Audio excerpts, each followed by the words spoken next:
Humanities Big Question, presented by Amy Mendez. How war has been portrayed in Hollywood over the last 50 years. Warning: the content of this presentation may contain some graphic images. The very definition of war is a state or period of fighting between countries or groups, a situation in which people or groups compete with or fight against each other. An organized effort by a government or other large organization to stop or defeat something that is viewed as dangerous or bad. These are just a few of the films that were released along with the time frame that I've outlined in this presentation of U.S. military engagements. The films I have chosen to include in this presentation do not represent a complete list. However, I chose these based on how I researched the answer to my question, as well as my enjoyment and love for cinema. These are a few of the ongoing U.S. military engagements during 1970 to 1989, the Vietnam War, the Colombian Civil War, the Soviet War in Afghanistan, the Lebanese Civil War, the invasion of Grenada, and the first Gulf of Sidra incident. The perception of war in cinema is to grandiorize actual events or entirely made-up heroes and victories, to tell the stories in a censored and sanitized way. No one knows how battle is unless they've actually been in battle. But it's Hollywood's job to make it look clean and make our handsome and idyllic heroes always look enthusiastic about everything they do.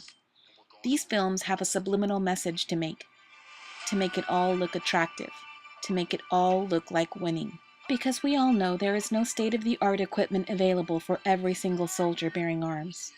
There is no hot showers and hot meals every single day. And that type of film isn't a really great subliminal recruiting message.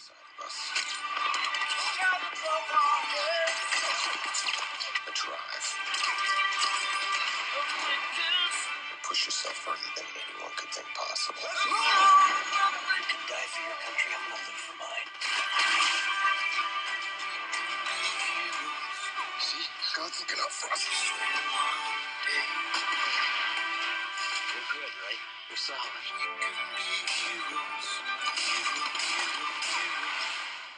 You are never out of the fight. Just for one day.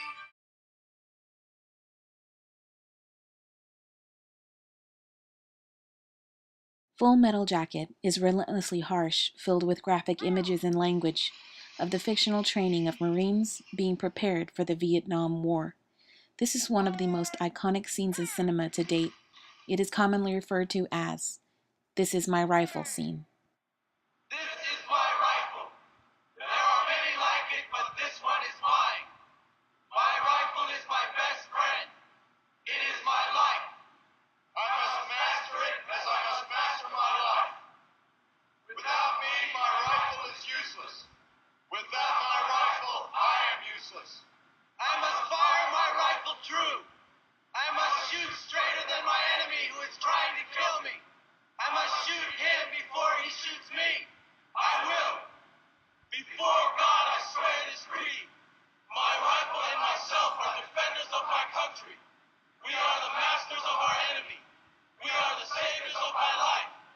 So be it, until there is no enemy, but peace. Amen.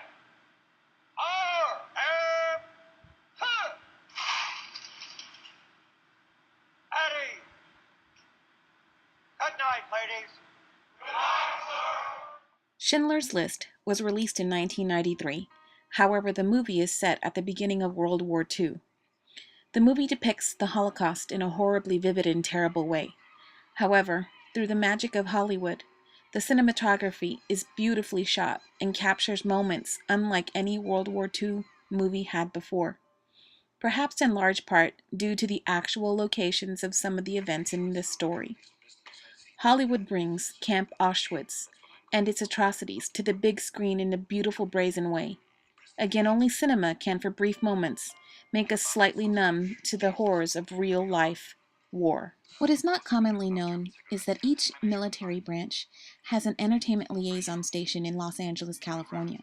The purpose of the entertainment liaisons is to provide a point of contact for those in the entertainment industry who seek assistance in producing movies, television shows, the making of video games, or even music videos that feature the US military. It literally takes a village, along with millions of dollars, to build a military base, or purchase even replicas of the weapons. Therefore, entertainment producers will contact military entertainment liaisons to gain access to military locations and equipment. It's much cheaper for the producers, and it's extremely lucrative for the military in several ways. In doing my research for this humanities presentation, I discovered that there is actually an official Department of Defense instruction. Officially, it's called the Department of Defense Assistance to Non-Government Entertainment-Oriented Motion Picture Television and Video Productions.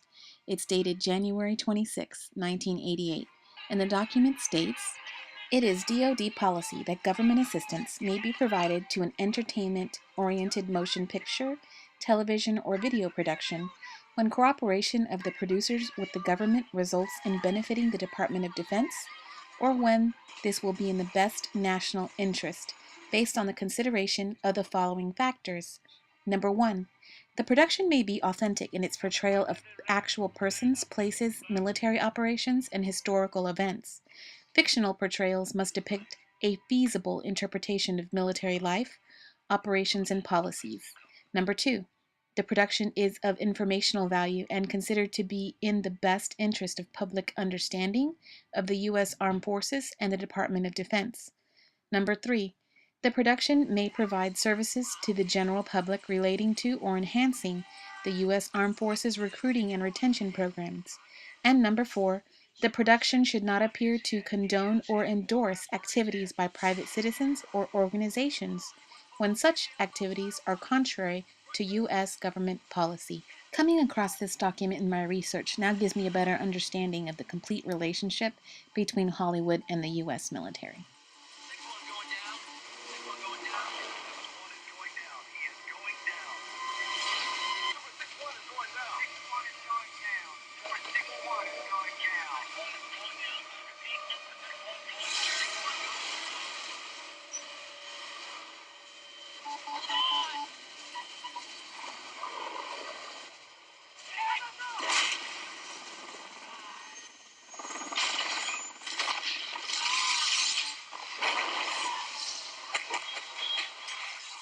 These are a few of the ongoing military engagements during 1990 to 2002.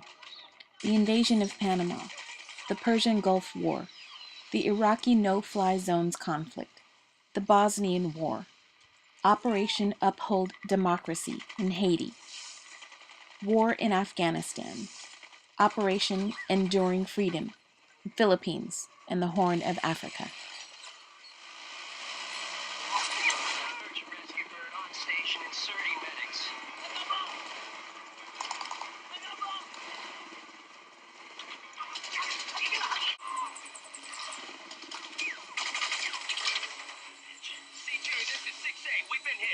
Super 6-8, there is smoke coming from the top of your rotor. I advise you to come out now. Roger.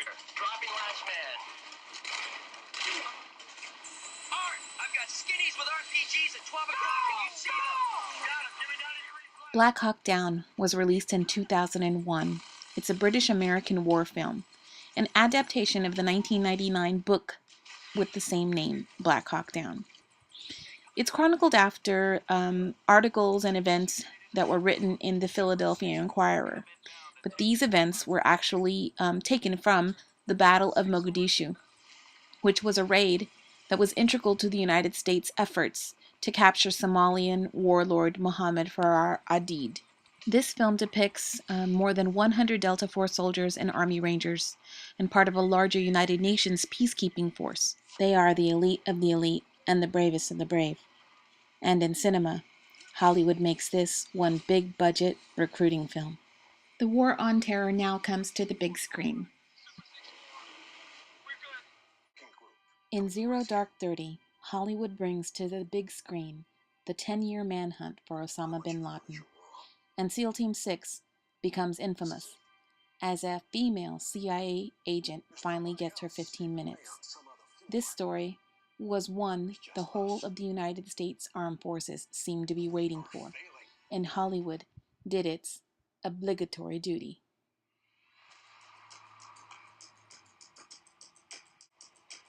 bin Laden? Yeah. What part convinced you? Her confidence. If you're right, the whole world's gonna win in on this.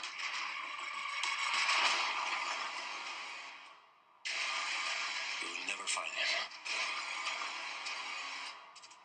He is one of the disappeared ones.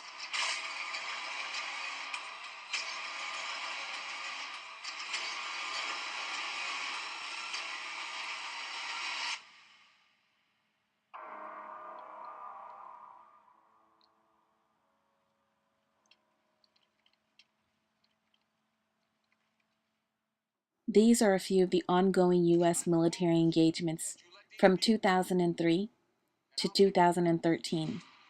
The Iraq War, the War on Terror, the War in Somalia, the Al-Qaeda insurgency in Yemen, the Libyan Civil War, the LRA insurgency, Osama bin Laden killed by U.S. forces in Pakistan in Operation Neptune Spear, the Navy SEALs raid in Somalia. The war on terrorism continues to be portrayed in films. The most tragic terrorism attack on U.S. soil, this movie about the World Trade Center, depicted the events from a first responder's point of view. Evacuate the tower. Who's coming? Step forward. I got it, Sarge. I'll go. Sarge. All right. Follow me. Stay together.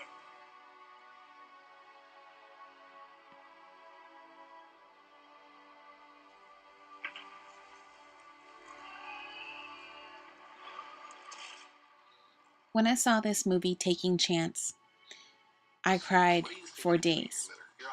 And not only because it's inspired by a true story. It's about a 19-year-old soldier who was killed in Iraq. And this United States Marine, very senior to him, volunteered to take this young man home. And this movie tells the story of when he got the news and the journey that he took from beginning to end. This is a great, Hollywood told movie, but of course based on actual events. It is a film I think that every American should watch because it brings home literally what the war is about, and the cost of war, and the unity of the United States and its people.